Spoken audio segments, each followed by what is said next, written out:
कैसे हैं आप लोग। उम्मीद करता हूं ठीक होंगे। लास्ट क्लास में हम लोगों ने अद्वैत वाली संकल्पना देखा। आज हम लोग द्वैतवादी संकल्पना या ड्यूलिस्टिक कॉन्सेप्ट के बारे में स्टडी करेंगे।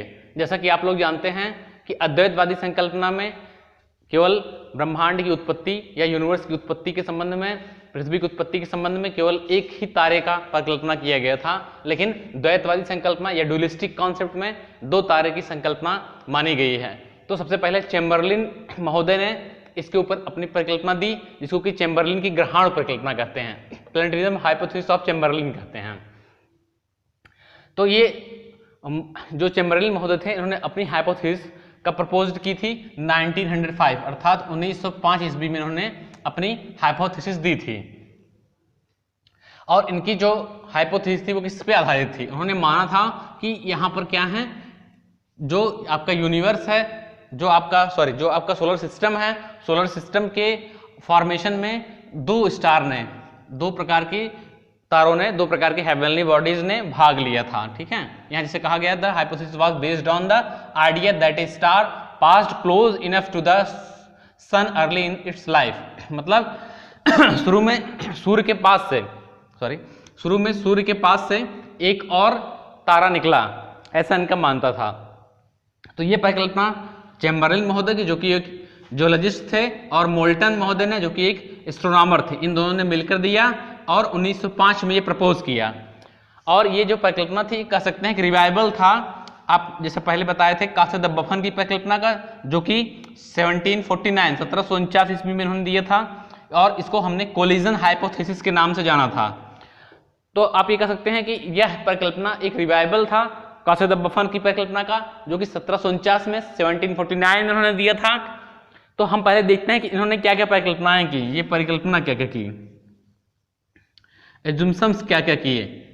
मतलब ये आपकी जो चैम्बरलिन ग्रहाणु परिकल्पना है, इसके लिए इन्होंने क्या क्या परिकल्पनाएं की, इसको देखते हैं। तो सबसे पहले उन्होंने माना कि there was two heavenly bodies, ब्रह्मांड में दो हेवनली बॉडीज थी, एक को प्रोटोसन कहा, दूसरे को इंट्रूडिंग स्टार कहा। प्रोटोसन को माना कि यह एक कैसा सन था, एक ऐसा सूर्य था जो कि कोल्ड स्टार था, और दूसरा जो इंट्रूडिंग स्टार था, उसको उन्होंने कहा कि एक विशालकाय तारा था, जो कि एक बहुत विशालकाय तारा था।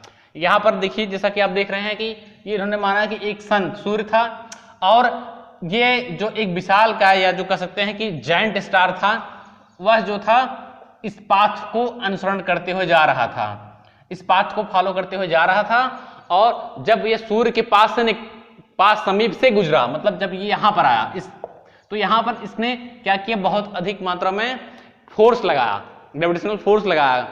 यहां पर इसका जो है गुरुत्व बल बहुत काम किया, और इस सन के अंदर से बहुत सारा मैटर द्रव्य निकला, जो कि उन्होंने कहा, इसका नाम क्या दिया, प्लेनेटेसिमल। उन्होंने बताया कि एक छल्ले के रूप में, ये जैसे आप देख रहे हैं कि एक छल्ले के रूप में बहुत सारा द्रव्य निकला, और इन्होंने इसको कहा प्लेनेटेसिमल नाम दिया। उन्होंने कहा कि जब ये स्टार था, ये चला गया आगे, तो ये जो सन था, उसके आकर्षण की शक्ति, सूर्य के आकर्षण की शक्ति के कारण उसी के चारों तरफ ये फैल गया, और धीरे धीरे करके जो इसमें सूर्य के अंदर से निकले हुए पदार्थ थे, उनमें जो बड़े पार्टिकल थे, उन्होंने केंद्र का काम किया, और जो छोटे पार्टिकल थे, उस केंद्र के चारों तरफ आकर के मिलते गए, और इस प्रकार से धीरे धीरे करके वह बड़ा होता चला गया, और नवग्रहों का निर्माण हुआ। तो यहां पर हम देखते हैं कि इनकी परिकल्पना में दो तारों का योगदान है, और इन दो तारों से ही उन्होंने यह प्रयास किया बताने का कि नवग्रहों की उत्पत्ति हुई। अब हम लोग आगे देखते हैं कि और क्या इन्होंने बताया। इन्होंने और भी ये बताने का प्रयास किया कि ब्रह्मांड के अंदर कैसे एटमॉस्फेयर बना, कैसे जो है वायुमंडल का निर्माण हुआ। हम लोग देखते हैं आगे, इन्होंने बताया कि किस प्रकार से वायुमंडल की उत्पत्ति हुई। ठीक है, देखते हैं। तो वायुमंडल की उत्पत्ति के उन्होंने क्या बताया, वायुमंडल की उत्पत्ति, ओरिजिन ऑफ एटमॉस्फेयर। ठीक है, तो इन्होंने बताया कि जो वायुमंडल था, इसकी उत्पत्ति के लिए दो प्रकार के कारक जिम्मेदार थे, दो फैक्टर मुख्यतः जिम्मेदार थे, रिस्पॉन्सिबल थे। दो सोर्सों से ये एटमॉस्फेयर आया है, ठीक है। इन्होंने बताया कि दो सोर्स थे, टू सोर्स। पहला जो था इंटरनल था और दूसरा जो था एक्सटर्नल था, आंतरिक और बाह्य। दो प्रकार के सोर्स उत्तरदायी थे, दो प्रकार के मतलब यहां पर जो एटमॉस्फेयर था, इस एटमॉस्फेयर की उत्पत्ति के लिए दो प्रकार के सोर्स उत्तरदायी थे, एक इंटरनल, एक्सटर्नल। इंटरनल में उन्होंने माना कि क्या हुआ, जब आपका जो है पृथ्वी बन गई तो यहाँ पर बहुत स्टार्टिंग पीरियड में बहुत भारी मात्रा में वोल्केनिक इरप्शन हुए, बहुत ही भारी मात्रा में क्या हुए, वोल्केनिक इरप्शन हुए। और इन वोल्केनिक इरप्शन के कारण पृथ्वी के अंदर से बहुत सारी गैसें बाहर निकली और उन गैसों ने वायुमंडल के निर्माण में भाग लिया।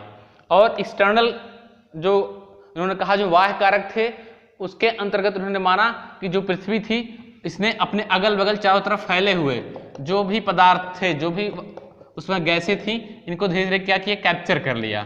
अपने बढ़ते हुए गुरुत्वीय बल के कारण, ग्रेविटेशनल फोर्स के कारण इन्होंने कैप्चर कर लिया और एक सघन वायुमंडल का निर्माण किया। और इन्होंने फिर सेकंड क्या, ओरिजिन ऑफ हीट के बारे में बताया, ठीक है। ताप की उत्पत्ति, पृथ्वी के अंदर तापमान कैसे उत्पन्न हुआ, ठीक है। ओरिजिन ऑफ हीट, पृथ्वी के अंदर ताप कैसे पैदा हुआ। उन्होंने बताया कि जब पृथ्वी का द्रव्यमान बढ़ गया तो उसके अंदर क्या हुआ, बहुत ज्यादा प्रेशर, दबाव बहुत ज्यादा बढ़ गया और उस दबाव के फलस्वरूप पृथ्वी के अंदर तापमान की उत्पत्ति हुई। थर्ड, इन्होंने ओरिजिन ऑफ ओशियन, सागरों की उत्पत्ति कैसे हुई, सागर की उत्पत्ति।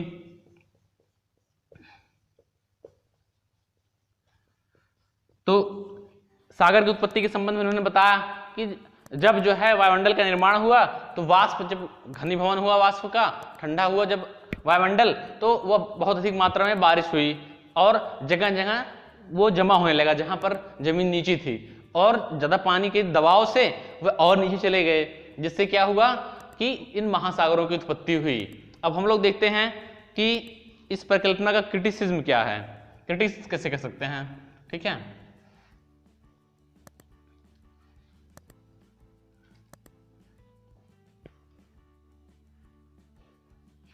परिकल्पना की आलोचना,